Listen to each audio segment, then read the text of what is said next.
Millionaire CEO spots poor girl studying under streetlight every night and transformed her life. Before we dive into this emotional story, comment below, where in the world are you watching from? Hit the subscribe button and turn on notification to see more tales like this. At 42, David Rodriguez owns everything most people dream of having. His artificial intelligence company generates over $2 billion annually. 12 offices across the nation report directly to him. Stock prices rise and fall based on his quarterly announcements. His penthouse apartment stretches across the entire top floor of the city's most exclusive building. Floor-to-ceiling windows offer panoramic views of the financial district below. Italian marble floors reflect custom lighting that costs more than most people earn in a year. For miles away from gleaming penthouses and marble floors, 15-year-old Rosa Gutierrez calls a different world home. Her universe consists of a cramped two-bedroom house that her family has rented for 8 years, where thin walls carry every sound from neighboring families and dreams must compete with harsh reality for space to breathe. The tragedy that shaped her life struck when she was just 7 years old. A rainy Tuesday evening changed everything when her parents never returned from their trip to the grocery store. The car accident left Rosa in the care of her grandmother, Maria, whose weathered hands and tired eyes tell the story of countless sacrifices made for love. Maria works double shifts as a hospital cleaner, her arthritic knees carrying her through endless corridors from 6 in the morning until well past 10 at night. Her uniform bears the stains of other people's messes, but she wears it with dignity, knowing that every hour of scrubbing floors brings them closer to keeping their small home. The house itself fights against their efforts to create stability. Electricity bills pile up on the kitchen table like unwelcome guests, and the power company shows no mercy when payments fall behind. The lights flicker out without warning, plunging them into darkness that feels deeper than mere absence of illumination. Internet service remains a luxury they cannot afford, cutting Rosa off from the digital resources that other students take for granted. Despite these crushing circumstances, Rosa maintains straighter grades at her overcrowded public school. While classmates complain about homework assignments, she treasures each textbook like a precious artifact. Her teachers notice her hunger for knowledge, the way she absorbs every lesson as if her life depends on it. Because it does. Her dream of becoming a doctor burns brighter than any streetlight. She understands that education represents her only pathway out of poverty, her single chance to build a different future. Medical school feels impossibly distant, but Rosa refuses to let impossibility define her limits. Studying at home became an exercise in frustration. When the electricity works, the house buzzes with activity, neighbors' televisions bleeding through walls, younger children playing in the narrow hallways, adults having conversations that carry through every room. When the power dies, darkness swallows her textbooks and notebooks, leaving her squinting by candlelight that barely illuminates a single page. 6 months ago, Rosa made a discovery that changed everything. The street light at Pine Street cast a steady glow that reached just far enough to illuminate an open book. The corner remained quiet after 9 p.m., when families retreated indoors and the neighborhood settled into evening routines. She began bringing a small folding chair, the kind used for camping trips her family could never afford.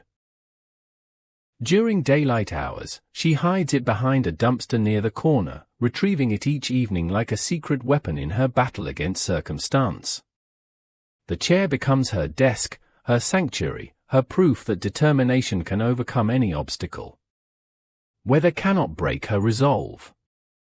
Winter nights require layers of clothing that make writing difficult, but Rosa adapts. Rain forces her to cover her books with plastic bags while she continues reading beneath the streetlight's glow. Summer heat makes the pavement uncomfortable, but she perseveres, knowing that each page brings her closer to her goal. Maria watches her granddaughter's nightly ritual with a mixture of pride and worry. She packs a thermos of hot chocolate and small snacks, whispering prayers for Rosa's safety as the teenager heads out into the darkness. The grandmother understands that this is bigger than studying, this is Rosa's declaration of war against poverty itself. Every night, Rosa walks for blocks through streets that many consider dangerous, carrying her backpack filled with textbooks and dreams. She sits under that streetlight, transforming a simple corner into a classroom, a library, a symbol of what human spirit can accomplish when it refuses to surrender. What would you be willing to endure for your biggest dream? Let me know in the comments. Night after night, the figure under the streetlight evolves from a peripheral detail into an obsession that David cannot shake. What began as a casual glance during his evening commute transforms into the most anticipated moment of his day. The routine becomes sacred. 9:47 p.m., Pine Street, always the same small silhouette beneath the harsh glow. By the second week, David recognizes the pattern. The figure arrives with purpose, carrying something substantial. They settle into position with the practiced efficiency of someone who has performed this ritual countless times. Most telling of all, they remain completely still for hours, focused on whatever lies spread before them. The third week brings revelation. This isn't someone waiting for transportation or making phone calls. The posture, the concentration, the unwavering attention to objects on their lap, someone is studying. Actually studying. Outside. Under a streetlight. In weather that sends most people racing for heated buildings. The realization stirs something long buried within David, the ghost of candlelight flickering in a cramped apartment where his immigrant parents counted every penny. Memories surface unbidden, doing homework by whatever light they could find, treating each school book like a treasure because education represented the only path forward. Tuesday night arrives with November's bitter cold. David's heated car provides perfect insulation from the harsh weather outside, but curiosity compels him to act. For the first time in 3 weeks, he leans forward and speaks to his driver. "Slow down when we reach the corner up ahead." The command surprises them both. David never requests deviations from their routine. His driver complies without question, reducing speed as they approach the familiar intersection. Through the car window, David sees everything with startling clarity. A young girl, maybe 15 or 16, sits beneath the streetlight wearing a coat far too large for her small frame. Her breath creates visible clouds in the frigid air. Most shocking of all, she appears completely absorbed in a thick textbook, oblivious to the cold that would drive most people indoors within minutes. The image sears itself into David's consciousness. Here sits someone who treats education like a lifeline, who sacrifices comfort and safety for the chance to read by artificial light. The dedication radiating from this unknown girl makes his own achievements feel hollow by comparison. That night, sleep refuses to come. David stands at his penthouse windows, staring out at the city lights that stretch endlessly in every direction. The contrast haunts him, his daughter across the country, now living with his ex-wife, complaining about homework assignments while this street corner scholar braves winter weather just for the privilege of studying. His employees flash through his mind, brilliant minds that approach learning with casual indifference. Professional development sessions met with sighs and eye rolls.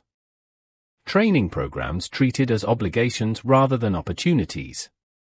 When did he surround himself with people who took knowledge for granted?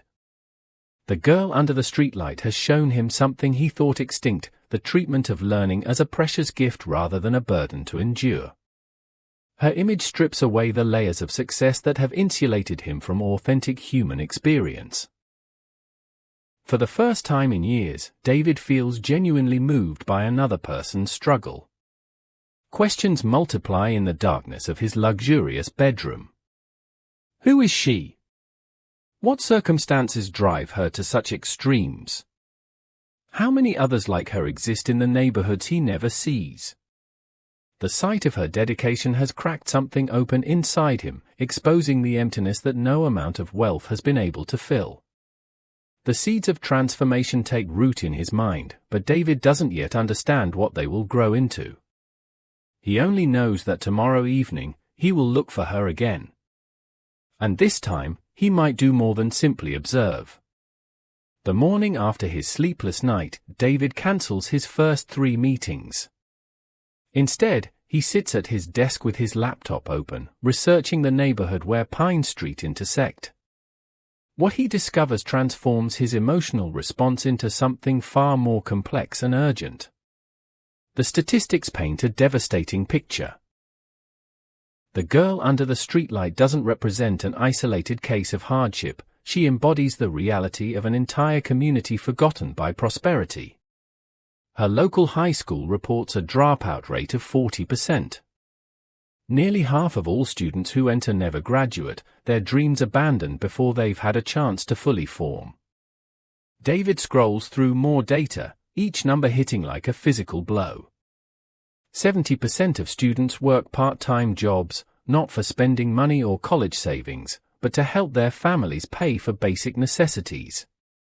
Rent, groceries, utilities, teenage paychecks stretched thin to cover adult responsibilities that should never fall on young shoulders. College attendance rates from the district hover near 15%. For every 100 children who begin kindergarten in this neighborhood, fewer than 20 will ever step foot on a university campus. The American dream, so accessible in David's world, remains virtually unreachable just miles away from his office tower. The research reveals layers of systemic barriers that no individual determination can overcome alone. Families choose between heating bills and internet access. Students share outdated textbooks that fall apart from overuse. Guidance counselors, overwhelmed with massive caseloads, cannot provide the personal attention that college-bound students desperately need. As David absorbs these realities, his perspective shifts dramatically. The girl under the streetlight represents something extraordinary, not just because of her dedication, but because she's succeeding despite odds designed to ensure her failure. Her nightly routine under that lamp becomes even more remarkable when viewed against this backdrop of systemic disadvantage. A larger vision begins forming in David's mind. Helping one exceptional student, while meaningful, cannot address the scope of talent being wasted in communities like this one. His company commands resources that could transform dozens, maybe hundreds of lives. Technology access, mentorship networks, scholarship funding, tools that remain untapped while potential withers under streetlights across the city. The birth of a comprehensive program takes shape in his thoughts. Not charity, but investment. Not handouts, but partnerships. A structured approach that identifies students with the girl's level of commitment and provides them with resources that match their determination. Yet beneath the excitement of this expanding vision lies a fundamental challenge. How does a millionaire approach a teenage girl studying under a streetlight without destroying the very dignity that makes her extraordinary? The power imbalance feels overwhelming. His wealth could change her life instantly, but the wrong approach could also humiliate her or reduce her sacrifice to a feel-good story for his own benefit. David understands that Rosa, whose name he doesn't yet know, has earned her dreams through pure effort. Any help must honor that sacrifice, must preserve the strength that brought her to that corner every night. This isn't about rescue, it's about recognizing exceptional potential and providing the platform it deserves. The questions multiply as David stares out his office window toward the distant neighborhood where Pine Street meet. How will he approach her? What words could possibly convey respect rather than pity? Will she trust a stranger whose world exists so far from her own? And most importantly, will his intervention strengthen her journey or accidentally undermine the very qualities that make her remarkable? 3 days of planning precede David's decision to act. He dismisses his driver for the evening, choosing instead to walk the 6 blocks from where he parks his modest sedan to the corner of Pine Street. No luxury car, no tailored suit, just jeans, a simple jacket, and the kind of nervousness he hasn't felt since his first business presentation decades ago. At 9:30 p.m., David positions himself across the street from Rosa's usual spot, maintaining respectful distance while observing her nightly routine. She arrives precisely at 9:45, retrieves her hidden chair, and settles under the streetlight with practiced efficiency. Her focus on the textbook remains absolute, creating an invisible barrier around her small circle of light. For 20 minutes, David watches and gathers courage. This girl has no reason to trust a stranger approaching her at night, especially a middle-aged man whose very presence might feel threatening. Every scenario he rehearsed seems inadequate now that the moment has arrived. Rosa senses his presence before he speaks. Growing up in this neighborhood has taught her to remain aware of her surroundings, even while studying. She glances up to find a man standing at the edge of her pool of light, hands visible, posture non-threatening but clearly wanting to communicate. "I don't want any trouble," she says firmly, closing her textbook but keeping it ready to use as a barrier if needed. "Neither do I," David responds softly. "I've been driving past here for weeks, and I've seen your dedication. Every single night, no matter the weather. That kind of commitment is remarkable." Rosa's wariness intensifies. Adults who notice teenage girls studying alone at night rarely have innocent intentions. "I'm not doing anything wrong. This is a public street." "You're absolutely right," David agrees, taking a small step back to increase the distance between them. "And you're doing something extraordinary. I'm here because I wanted to tell you that, and to ask if I might help." The word help triggers Rosa's defenses. Help usually comes with strings attached, expectations she cannot meet, or assumptions about what she needs. "I don't need charity. I'm fine on my own."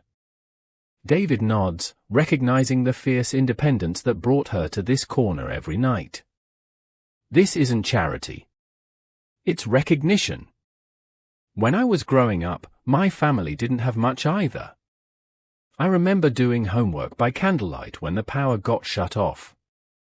I remember what it felt like to treat every book like it was precious because education was the only way forward." Something in his tone shifts Rosa's attention.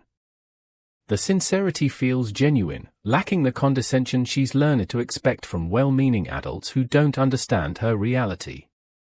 "I've built a company over the years," David continues, "and I've been thinking about ways to support students who show your level of determination.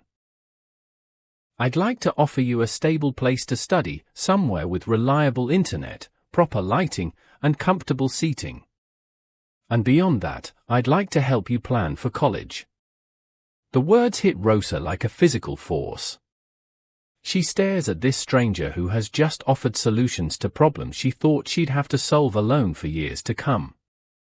Tears begin forming in her eyes, not from sadness but from the overwhelming possibility that her dreams might actually be achievable. "Why me?" she whispers, her voice barely audible above the distant traffic. "Because you're already succeeding against impossible odds," David answers. "Because you treat learning like it's sacred. Because the world needs people who understand what struggle means." Rosa's composure finally breaks.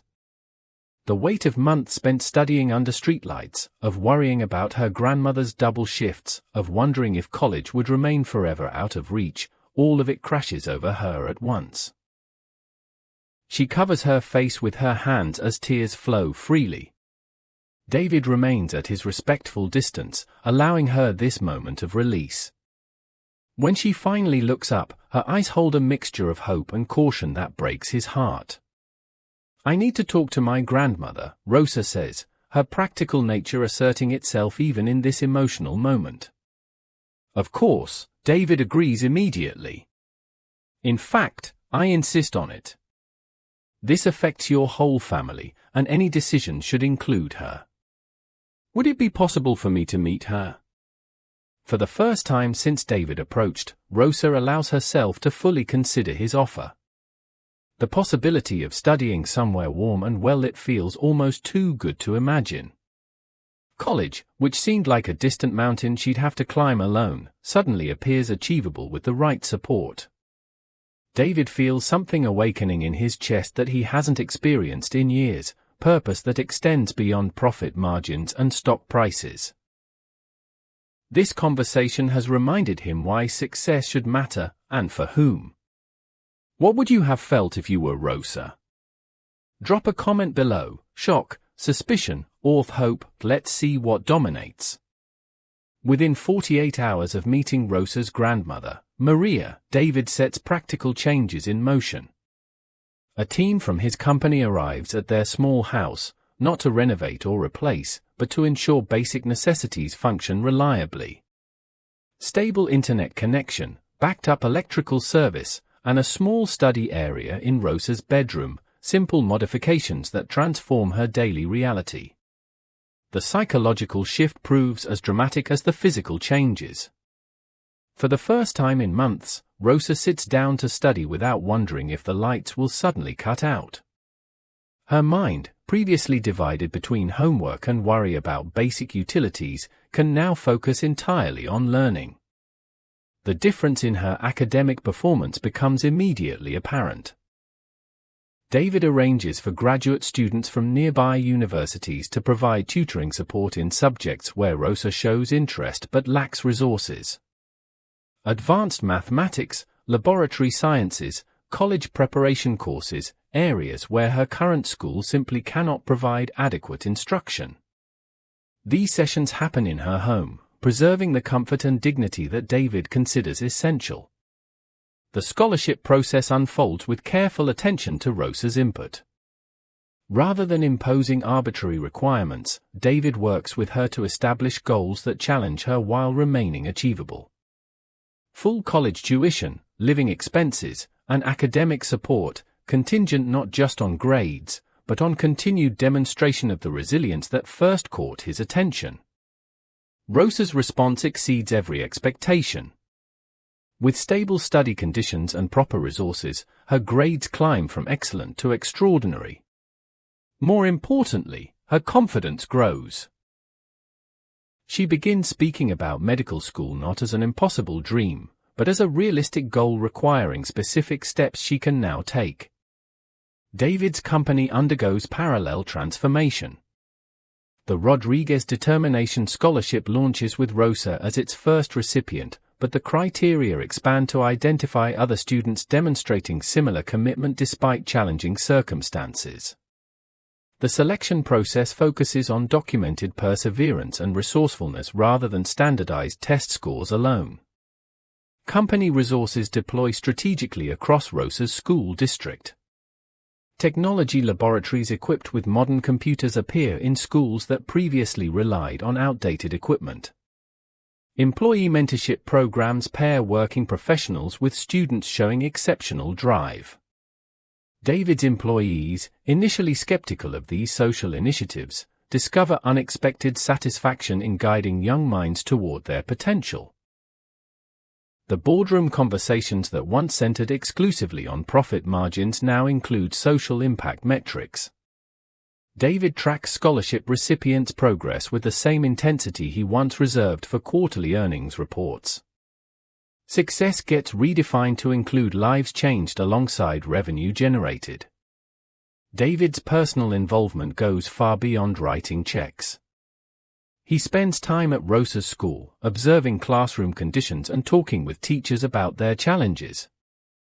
These visits reconnect him with the educational struggles he remembers from his own youth, grounding his current success in authentic understanding of what Rosa faces daily. The relationship between David and Maria develops into mutual respect that surprises them both. Maria's wisdom about raising children in difficult circumstances provides David with perspectives his wealth could never purchase.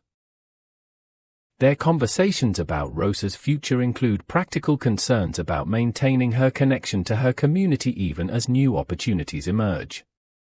Rosa herself becomes a bridge between David's world and her own.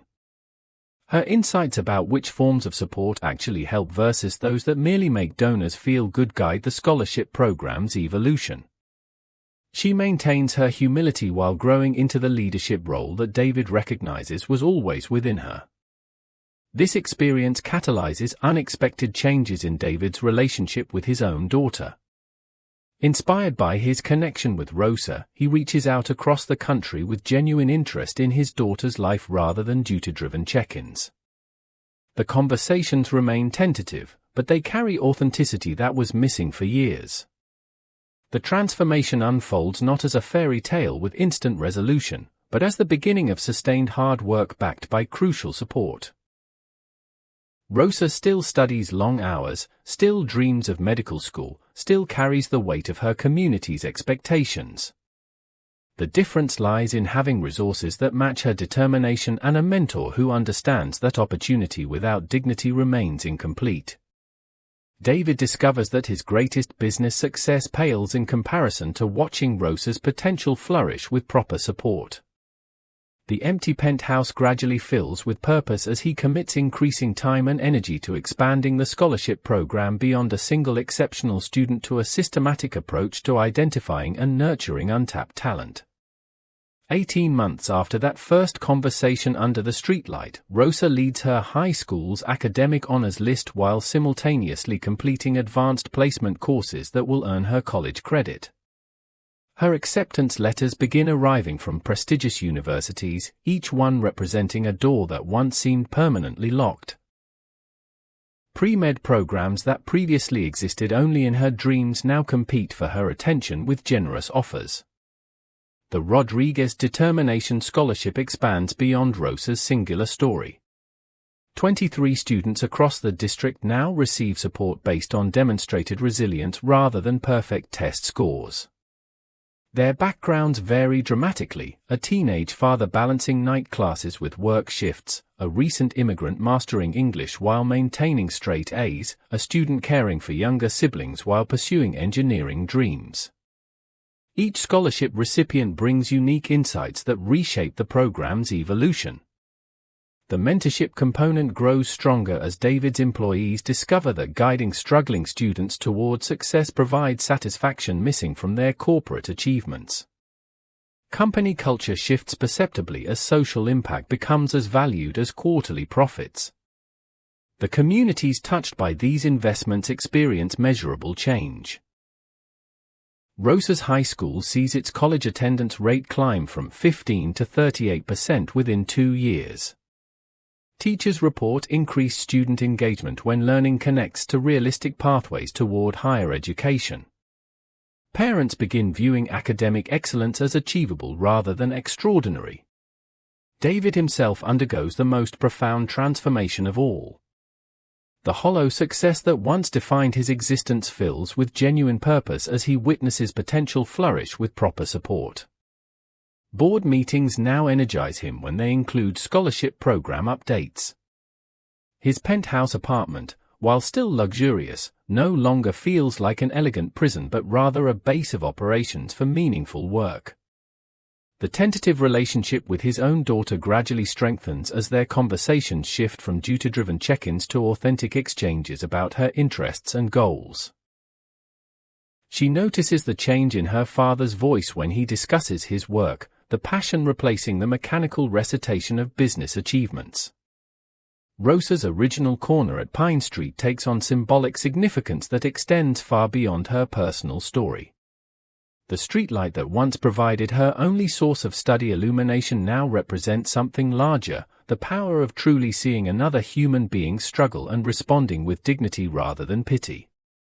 Other students have discovered their own study spots under different streetlights throughout the city, but now they don't study alone. The scholarship program actively seeks these determined individuals, recognizing that extraordinary commitment often manifests in extraordinary circumstances. The ripple effects continue expanding in directions David never anticipated. Rosa speaks at scholarship recipient gatherings, sharing her experience while encouraging others to maintain their authentic drive even as opportunities expand. Her presence reminds everyone involved that success requires both support and personal determination. Medical school applications represent Rosa's next major milestone, but she approaches them with confidence earned through proven ability rather than desperate hope.